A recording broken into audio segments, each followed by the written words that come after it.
Good evening, League. It is Sunday, August 16th, and before we get to any baseball, a small act of surrender.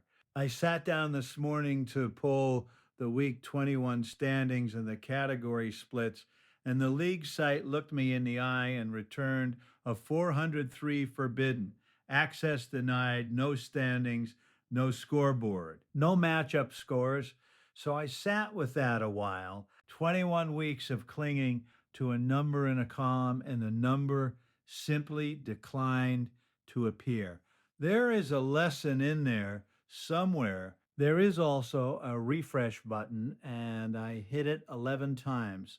So let us not pretend I have fully arrived, which means today we work from the box scores, 15 games Saturday night, a night for pitchers, and a night for one-run heartbreak.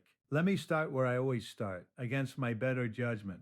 The Yankees went up to Toronto and scored exactly one run. One. 4-1, Blue Jays. Now, I am supposed to hold all outcomes lightly. I want to be honest with you and say that I did not. I stood up, there was a noise, my neighbor knocked on the wall, we move on. The loudest offense of the night belonged to Seattle, who put up 10 in Houston and won it 10-5. Arizona did the same thing in Atlanta, 10-3. Philadelphia went into Minnesota and won 9-1.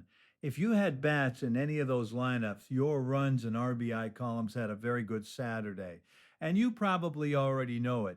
The quieter story is what happened on the mound. Boston shut out Pittsburgh 4-0.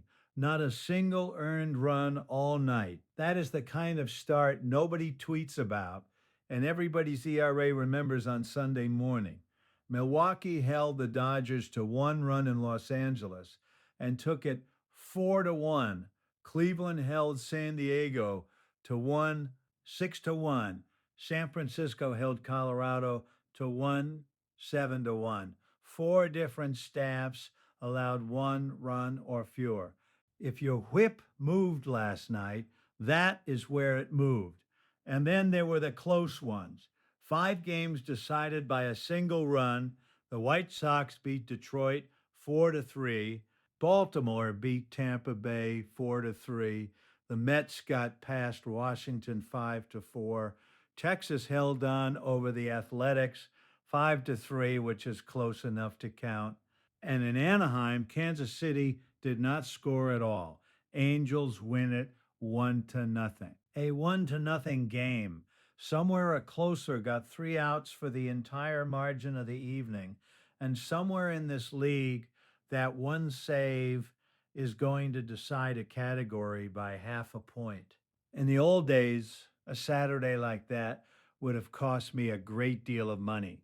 5 one-run finishes. I would have had a piece of all 5. I would have been right on 2, and I would have called that a system. Now I just watch the NSVH column tick over and feel almost nothing. That is progress. Some days I even believe it. As the Buddha said, it ain't over till it's over. Cardinals took the Cubs 8-4 in Chicago. Miami handled Cincinnati 8-4. That is your slate.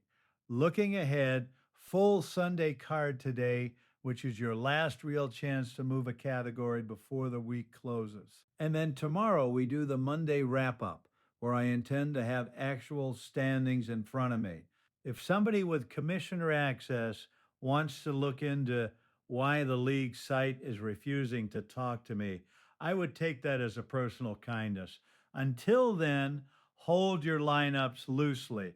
They are going to change anyway. This is Roger. May your streamers stream and your closers close.